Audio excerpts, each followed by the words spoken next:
Meron pong court sa Avenida na ang naglalaro mga lalaki na walang bola, pero may kumakanta.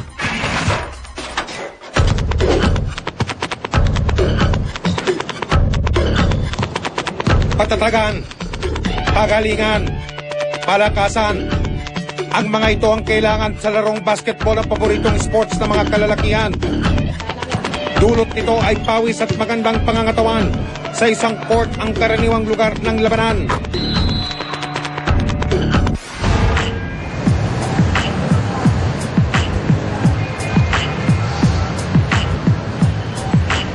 Ayon sa isang informante, may kakaibang court na dito sa Avenida matatagpuan.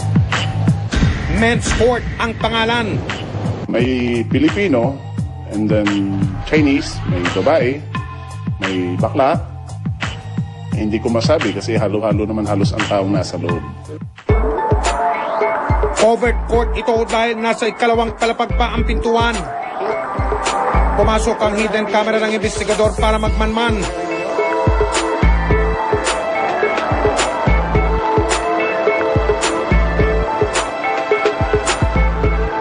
Tila isa nga itong palaruan. Abay pangliga ang mga postura. Patak ang mga pangangatawan. Pero bakit iba yata ang kanilang uniform? Hapit ang mga sando at maikli ang shorts.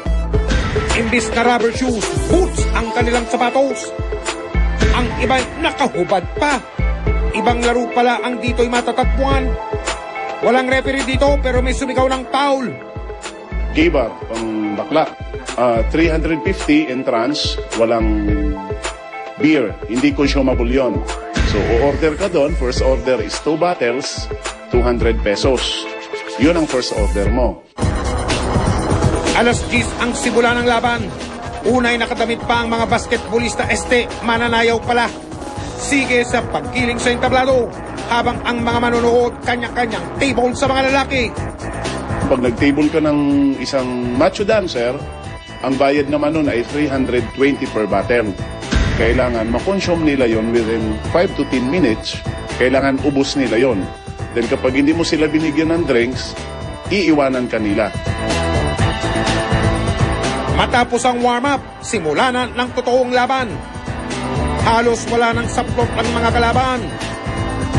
Tapis na lang ang nakatakip sa kanilang kasalanan. Sandaling matitigil ang palabas sa entablado. Timeout para sa first quarter ng laban.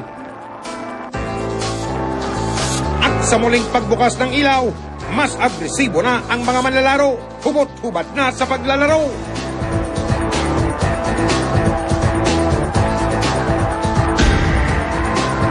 Sa halftime break, isang performer na bading ang nagpasikat sa pagpapatawa. At sa pagtatapos ng kanyang intermission number, abay, ibang mikropono na ang gamit niya. Sus Mariosep!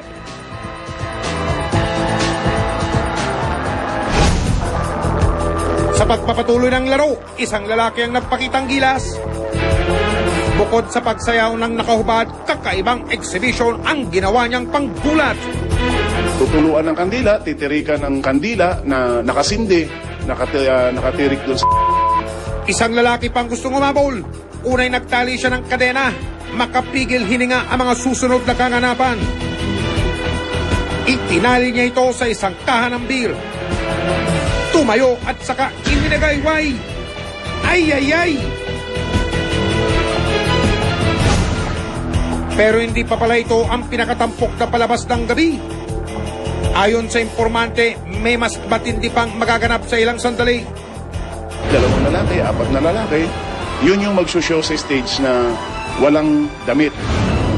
Ano kaya ang susunod na kaganapan? Susunod. Tigil na, tigil!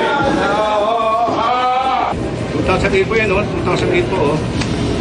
So wala ako kay permit, sir. Bossy, wala ako kay permit, sir. Hindi po ako may-ari nito.